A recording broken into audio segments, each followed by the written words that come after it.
Hello. In this video we will take a detailed look at what a proxy manager is and how to use it to create sessions, both one by one and in bulk.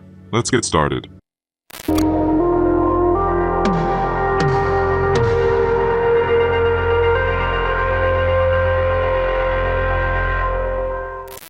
The first step is to open Proxy Manager. A window appears where we can start setting up a proxy. Let's first add one proxy, give it a name, proxy1, and enter the data, address, port, and login.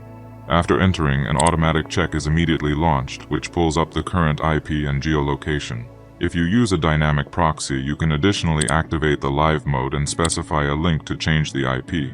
The next step is to work with the already added proxies. Here you can recheck them, save changes, or delete unnecessary ones. Now let's move on to importing from the list.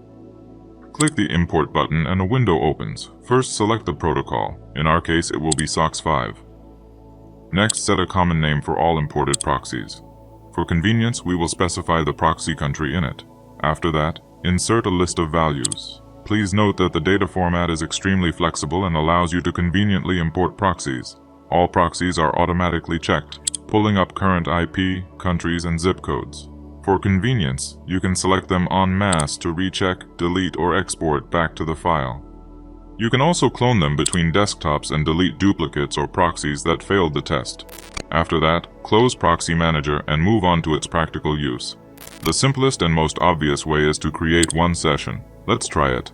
Click the Create button and in the window that appears, specify a name, for example, USA Proxy Test. Go to the Connection block.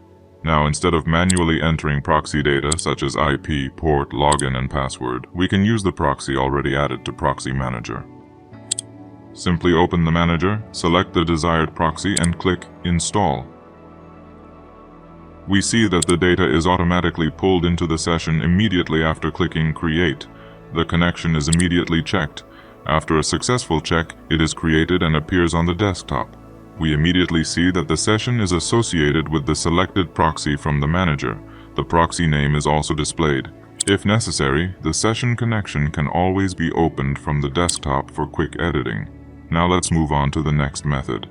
Let's delete the current session and figure out how to create a mass session through the Proxy Manager. First, create a new preset. Give it a name, for example, USA Proxy. And open the proxy list where all previously added proxies are displayed.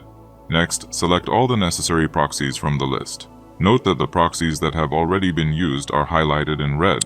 Next, click Install and see that 10 connections have been pulled up automatically from the Proxy Manager. Leave the rest of the parameters as standard and click Create. After successfully saving the preset, go to the Mass Creation window. Select the preset you just created, specify the number, for example 10 sessions, and click Create. Wait for the process to complete and receive 2 notifications. The first one tells you that the Proxy Manager is empty, and the second one confirms that all 10 sessions have been successfully created. Each of them displays the names of the associated proxy and a note that it is taken from the Proxy Manager. Now that you know how to use the Proxy Manager to manage proxies and create sessions, you can make your work much easier. Good luck!